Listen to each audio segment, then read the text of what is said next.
Hi, hello, hello. How are you, my dear brother and sister? Good morning, good afternoon, and good evening from Philippines. Amen.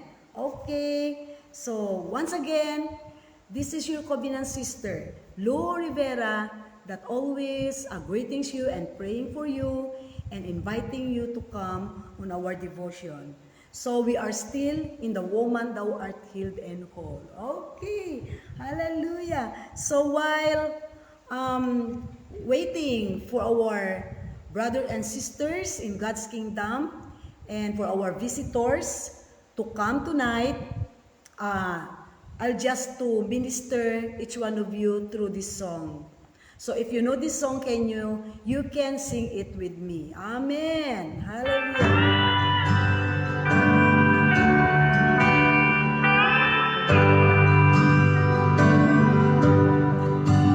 On the hill far away stood an old rugged road, the emblem of suffering and shame.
Yeah, hallelujah. That is a very old hymn, the old rugged cross. Okay, once again, good evening po. Hallelujah. Yes, if you are there na, please let me know that you are there na. Hallelujah. Just say hi, hello, glory be to God. So we are, our time now is, parang gabi na yata, no? 9:01. Supposed to be, we are starting our devotion in 8, no? Or 8:30, but we start now late, okay? So, but I hope that everybody now finished their dinner. All are already resting na. Hallelujah. So they have time to come and join us. Please join in our devotion tonight.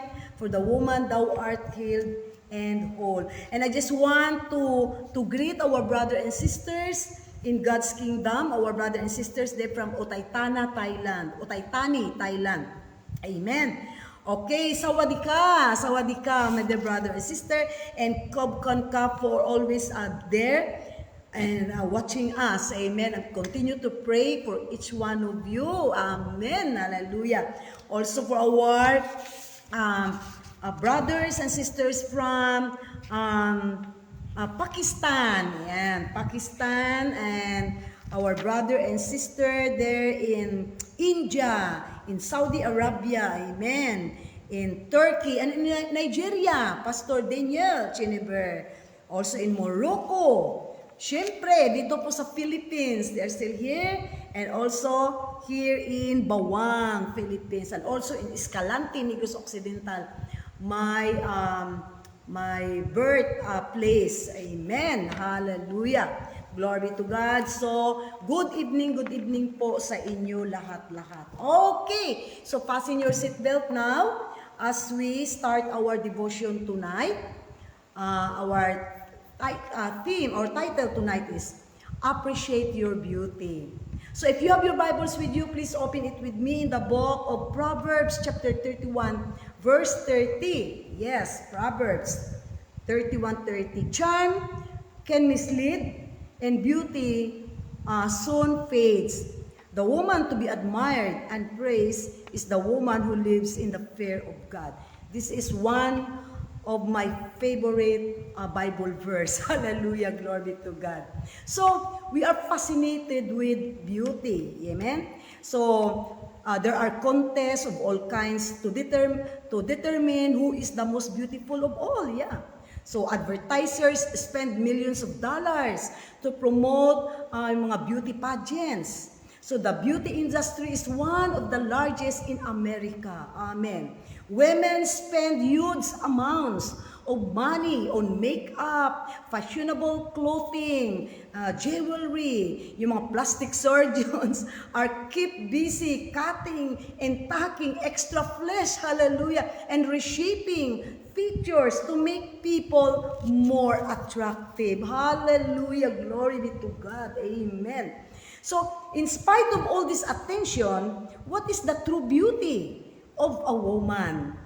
So, what is it that makes her genuinely attractive? Many feel unattractive because they don't meet a certain image to which they have aspired. Hallelujah. Others are constantly frustrated in trying to get someone to notice their attractiveness. Yeah, that's right. Hallelujah. My dear women over there. So, no scientist has ever been able to make a woman. Yeah, that's alalahanin po natin yan. And no doctor has been able to create a woman.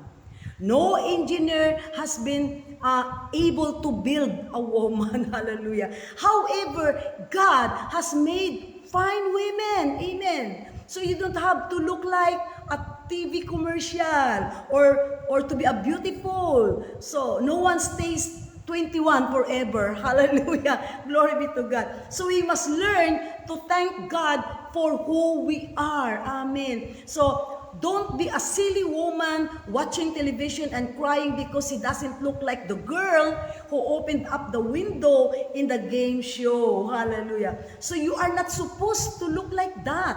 If God had wanted you to look like that, He would have made you like that. Yeah, that's right. So God will send somebody along who will appreciate you the way you are. Amen. So start appreciating yourself. Remind yourself, I am a valuable to God. I am somebody, and I won't let another use me and abuse me and treat me like I am nothing. Amen. Hallelujah. Glory be to God. Yes, I've been through some bad times also, my dear brothers and sisters. I've been hurt and I've been bent out of shape. But the Lord touched me and loosed me, and now I am glorifying God, and I'm not going back to where I came from. Yeah, amen. Glory be to God. Praise the Lord. Okay, for your healing journey, you are valuable to God because of who you are. So, He finds you absolutely breathtaking and beautiful. The Bible says you are fearfully and wonderfully made. Hallelujah. So, one way you practice the fear of the Lord is believing what He says above all other voices. So, when we truly revere God, it does not mean that we strictly stand back from Him. Hallelujah. So, shattering in dread or the fear of the Lord produces a new value of His Word. Hallelujah. So, when we owe Him, we owe His Word. And when we owe His Word, we consider what He says to be absolutely life-defining for us. So start stepping into a new dimension of the fear of God.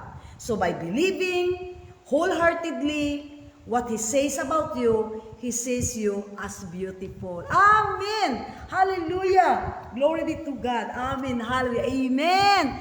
Oh, good evening po, good evening. So if you are there na, please let me know that you are there. Hallelujah.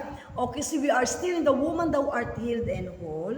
This is to experience the freedom from the pain of your past. Yes, hallelujah, because many women are not enjoying the abundant, full, and satisfying life because they are still imprisoned by the pain of the past. So it's time to get free and live free. Amen? Hallelujah. Glory be to God. So because it's already late evening and I want that each one of you will going to rest na tonight. And so maybe busy pa tomorrow for our activities or work. So we have to sleep early tonight. Okay, so shall we bow our head now for our closing prayer? Amen. Hallelujah. Glory to God. Thank you, Lord. Loving God, we lift up all women, especially those who feel burdened, O Lord, discouraged or overlooked. Grant them wisdom to discern your will and courage to follow your path. Help them find joy in their work, O God, and their relationships and their faith. Strengthen them to overcome obstacles. Embrace their strengths and be a blessing to others, O Lord. May they be reminded of their inherent worth and value in your eyes. In your name, we pray all this to God. In Jesus' mighty name, this all we pray. Amen. Hallelujah. Amen. Glory be to God. Amen. Okay, so once again, this is your covenant sister, Lou Rivera, that continues to invite you. Please invite you to come to join our devotion for the woman thou art healed and whole. Hallelujah. So see you again tomorrow, my dear brothers and sisters. And once again, hugs and kisses. Bye-bye and good night. Love you guys. Amen.